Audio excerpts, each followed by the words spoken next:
Hey guys, it's now Thursday the 28th of May and I've been working on all these business things for like the last 48 hours, and so far since I last vlogged I sorted out my domain. It costs $139 for 2 years and you buy like 2 years at once. I used like a really random website to make it. I'll try and get it up and show you. It was like a registered one with the Australian business registry or whatever, like it was a recommended one. Oh, I can show you here. So this is the domain registration and like all the recommended ones, and I picked, I think it was that one, which actually is called, no, definitely wasn't that one.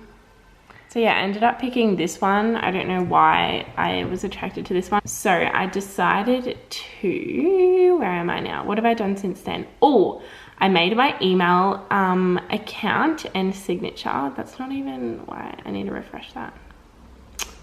There we go, made it blue so it matches. Got everything happening, and I made my email signature. I'm literally so obsessed. That was so unnecessary to do that before anything else, but I did it. And I hyperlinked all the links, so it's got my email address, website, Instagram, Facebook. Oh yeah, I made the Instagram and Facebook, which is very exciting. This is what it looks like.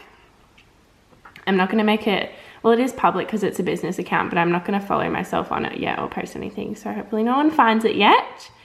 And then the Facebook page is, there's the Facebook page, yay. So basically what I wanted to do was, I wanted to use Squarespace as my platform that I used to build the website, if that makes sense. But I decided that afterwards, after I chose which domain I was going with. And Squarespace, I've just seen Georgie Stevenson advertise it, like she's done promotions for it before. And it looks really good, and I honestly choose things based on their aesthetic appeal and how easy it is to follow and stuff. So that's why I chose that. But it didn't like my domain that I chose, if that makes sense. So like my website URL that I paid $140 for. So I couldn't transfer it to make it a Squarespace domain, but I could link it. So what I've done is I've linked it. So that's my domain, and it says somewhere that it's a third-party one. Oh, here, that's my website. Domains, yeah, it's a connected third-party one, if that makes sense. Yeah, managed by a third party, so it's not an official Squarespace one, but it doesn't matter. So now I've got my little trial. I've got a month free trial, and I've got this website. I haven't done anything to it yet, but I'm very excited about it. So yeah, that's like the behind the scenes. This is my little Squarespace account. So yeah, it just shows you like what it will look like when you put all your bits in. So yeah, to recap, I managed to buy my domain, so my website URL. I managed to transfer it and connect it to Squarespace, doing some like crazy coding. I think I was doing coding. I know it was very difficult, but I did it. I'm very proud of myself. And that way I was able to set up a G Suite, which is like a Google account for a business, if that makes sense. And that way I was able to make my email address at thegiftstop.com instead of at gmail.com. So that was really awesome. So then I made sure I did that first, set up my Gmail account, set up the G Suite, so it's like got all the businessy features, which is super cool. And then I was able to set up the Instagram and the Facebook, because obviously I wanted to log in using the Gift Stop email, not my personal. And then I made my little email signature, which is so cute, and I just absolutely love it. Now, since then, because I've started paying for things, and now that I've got a Google account for the Gift Stop, I've started making little Word docs to keep everything together. So I've made one for gift box ideas, and then I've made one for just all the notes that I took. I just transferred it from my notes to here. So all different things that I've thought of, and they're all the things I'm gonna have to pay for eventually. So now I've started doing, oh, I've also got down here, I wrote a little about me section. I literally thought of this in the shower last night and wrote it down as soon as I got out. And then here I'm like deciding what packages I'm gonna make first, and I'm gonna write a little description of all those to be used on like the Instagram or the website. And then here I've started making my expenses because I've started paying for things. So there's that. And now I'm going to, so there's obviously what the item is. I'm going to link it, so like the website of how to get it, and then what I paid for it, and then that divided by monthly. So when I sort out the finances, I know how much money I need each month to cover all of that stuff. And then now I'm going to look at little logo stickers on Vistaprint, see how much that will cost and get them ordered, because that will be really exciting to have some branding stuff and get to show you guys little sneak peeks. Also, I thought I'd show you this updated page. Almost everything's ticked off. The only thing I still need to do is research GST and tax and set that up for the business, but I will do that soon.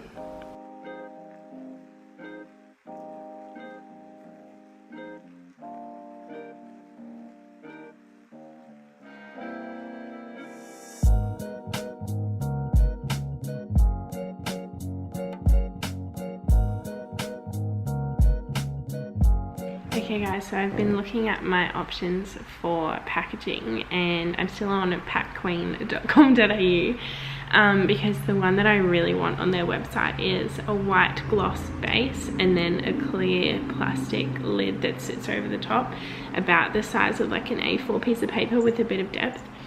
That one is like $13 per item, like per box, so that would be like an insane amount to pay. Like cost effectiveness wise, I definitely would love to do that in the future. That's like my goal one, but instead I'll have to choose ones without the clear plastic lid, because they're the most expensive ones you can get, of course. So the cardboard ones are a lot cheaper, and I'm gonna look for the ones that have a lift up lid, because they seem to be cheaper again, and they also seem to be better to post in the mail. So I found on here that you can actually order samples, because the minimum order quantity was 25, which made it like heaps of money for me to get like one of each. So I've chosen the sample for each. Most of the samples come in just a cardboard color, but all of these are available in white, depending on which one I like. So I've literally just selected a sample in the craft brown of all of these different ones. Most of them are actually like cake boxes, because they have a really nice lid and a nice shape. So yeah, I've chosen a heap of them. They're only like, the most expensive one's $6 for one, because you're obviously ordering one, not a big value pack. And these ones are like $2 for an individual sample. So it's $26 that I'm going to spend to sample them all, and then obviously I will be able to see what products fit in what boxes. And then obviously the more gift box combinations and types that I do, I will always have all of these samples at home with me now. So if I need to order a slightly different size for a different type of gift box that I'm doing, I'll be able to test it at home, and then I'll just know which one I need to order, which will be really handy. So I think it's definitely worth me getting so many different samples in just like slightly different dimensions, because I reckon I will probably need them. And it's so handy to have them at home to be able to physically try it with all the products that I want to put in them.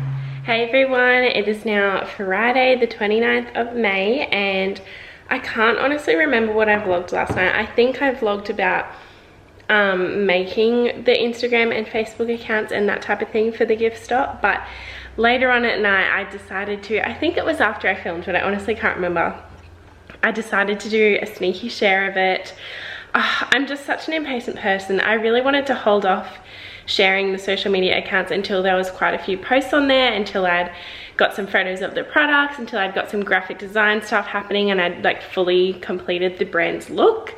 But I changed my mind and thought it would be, it's hard because I also want to reach out to brands for collaborations, but it's hard to show them an Instagram that has 0 followers. You just can't tell the potential that way. So now, since sharing it last night, all I did was on my personal account, I posted this photo, which went crazy. Thank you everyone so much. There's literally 66 comments, and I just said thank you so much for all the love, essentially. And then I said, today I've been creating the business name, the email, the social accounts, ordering some samples. I said I was vlogging the whole thing, and then I said if you have a snoop around you might be able to find the social media account, but I'll share it soon anyway. And I knew people would be able to find it pretty easily, because the account, I decided to follow the account on my personal account and follow myself back. So the follower and the following on the gift stop was just me. So once they found it, it was really easy to know that it was mine, and it obviously the account was at the very top, like one of my most recent followers in my following list, so it's pretty easy to figure it out. But I kind of wanted it that way, but I also didn't want to like blatantly share it or tag it yet, if that makes sense. So now the gift stop on Instagram has 180 followers, which is so freaking awesome. Still doesn't have any posts. So then just then I decided to post 2 stories. I took little boomerangs yesterday of the Vistaprint order that I did and the box samples order that I did. So I just put those little boomies on the story because I want to make a highlight called like our journey, and I'll put that type of stuff on it. And then hopefully when it gets really big, oh, they're my mum's flowers that she got for her birthday, by the way. How beautiful are they? Yeah, hopefully when it gets really big, there'll be like more stuff added. So like as the milestones keep coming, like I'll keep adding, it'll be like a milestone highlight. So like say when we launch the website, I'll put that on the journey highlight, or when we get Afterpay, or when we get all those different things. That'll be really cool. And this morning I've been doing some personal admin stuff and like personal emails and that kind of thing, and I've decided I need to start. I wrote a little list of things I had to do. I have to write a little shopping list. I want to fill out the website a bit more. It's not live or anything, but I want to fill it out, so it could be soon, or I might not make it live, I'm not sure, because I'll be taking orders from DMs for a while. I need to make a little shopping list so I can get the first box sort of ready to go and create graphics for the Instagram feed, because I really want to start putting stuff on the feed. Even though I can't obviously put product photos because I haven't made them yet, I really want to yeah, start putting stuff on there so it gets a bit of engagement. So I've decided on the graphic look that I'm going for. So I used the PicMonkey template Instagram portrait post. So this is like the exact size of what it needs to be for a big post on Instagram.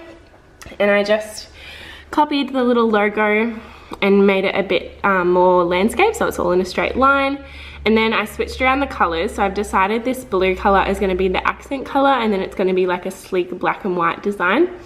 But for these feed posts that are going to break up the feed amongst like product photos and photos of different things, I think I'll make the background this blue so it stands out, and then switch out the blue for the white there. And then I think I've decided on this font here. This is like our little bio slash slogan, I guess you could say.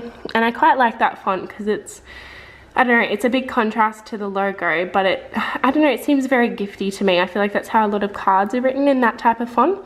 So I think I'm happy with that. And once I decide on this font that's in the graphics, this is the font I'm going to go with for like absolutely everything branding wise, because obviously it's kind of hard to write stuff in that font and you want it to be different to the logo.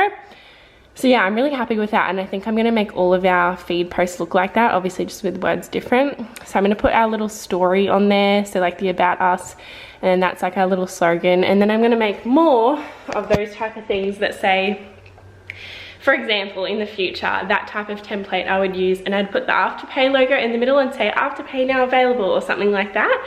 Or for now, I'll make one and it'll say payment options, cash or bank transfer or PayPal, because I think they're going to be the options, I'm not sure, and stuff like that. So it's really good to have like a template that you're happy with, that's really versatile. So I think I'm happy with that, so I will probably post that today and sort of plan out the feed with what I can, considering I don't have product photos. But I'm going to go to the shops now and get the first couple of things for my pink pamper package. I think that will be one of the most popular ones, and it's the first one that I came up with. I'm sorry, I'm so out of breath.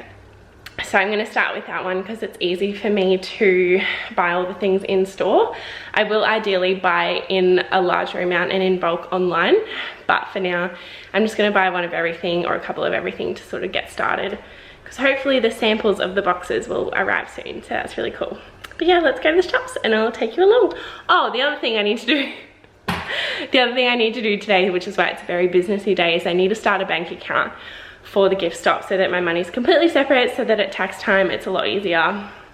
Not that I think I'll need to worry about it this tax year, because it's like the very end of May, so we have like 1 month left in this tax year, and I don't even know if I'll be trading in the month, like before the end of the financial year. I probably won't be, so that might be a good thing.